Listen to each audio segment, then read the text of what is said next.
Teju, Valentine's day ಬೇರೆ ಹತ್ರ ಬರ್ತಾ ಇದೆ. ಯಾರಿಗಾದ್ರೂ ಪ್ರಪೋಸ್ ಮಾಡ್ಬೇಕು ಅಂತ ಅನ್ಕೊಂಡಿದ್ಯಾ? ಪ್ರಪೋಸ್ ಮಾಡೋ ಅಷ್ಟು ಧೈರ್ಯ ಎಲ್ಲ ನಂಗೆ ಇಲ್ಲ ಕಣೆ. ಅಷ್ಟಕ್ಕೂ ನಾನ್ ಪ್ರಪೋಸ್ ಮಾಡ್ಬೇಕು ಅಂದ್ರೆ ನನ್ಗೆ ಯಾರಾದ್ರೂ ಇಷ್ಟ ಆಗ್ಬೇಕಲ್ವಾ? ತೇಜು, ನೀನ್ ನನ್ ಬೆಸ್ಟ್ ಫ್ರೆಂಡ್ ಅಲ್ವಾ? ನನ್ನ ಹತ್ರನಾದ್ರೂ ನಿಜ ಹೇಳು, ನೀನ್ ಯಾರನ್ನ ಲವ್ ಮಾಡ್ತಿದ್ಯಾ ಅಂತ. ಅದೇ ತಾನೇ ಪ್ರಾಬ್ಲಮ್ಮು.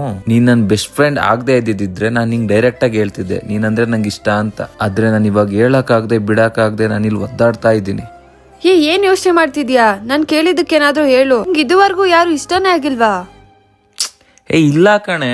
ನಿಜವಾಗ್ಲೂನಾ? ಹಂಗಾದ್ರೆ ಇದುವರೆಗೂ ನನ್ ಮೇಲೂ ಲವ್ ಆಗಿಲ್ವಾ? ಏನಂದೆ? ನನ್ ಮೇಲ್ ಕೂಡ ಲವ್ ಆಗಿಲ್ವಾ ಅಂದೆ.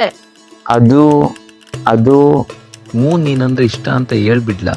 ಹೇಳ್ಬಿಡು, ನಾನಂದ್ರೆ ಇಷ್ಟ ಅಂತ. ನಾನು ಇಲ್ಲೇ ಇವಾಗ್ಲೇ ಒಪ್ಕೊಬಿಡ್ತೀನಿ. ಬೇಡ ಆಮೇಲೆ ನಾನು ಹೇಳಿದ್ವಿ ತಮಾಷೆ ಅನ್ಕೋಬಿಟ್ರೆ ಇರೋ ಫ್ರೆಂಡ್ಶಿಪ್ ಕೂಡ ಹಾಳಾಗುತ್ತೆ. ಹಲೋ, ಏನ್ ಅದು ಬೇಗ ಹೇಳು.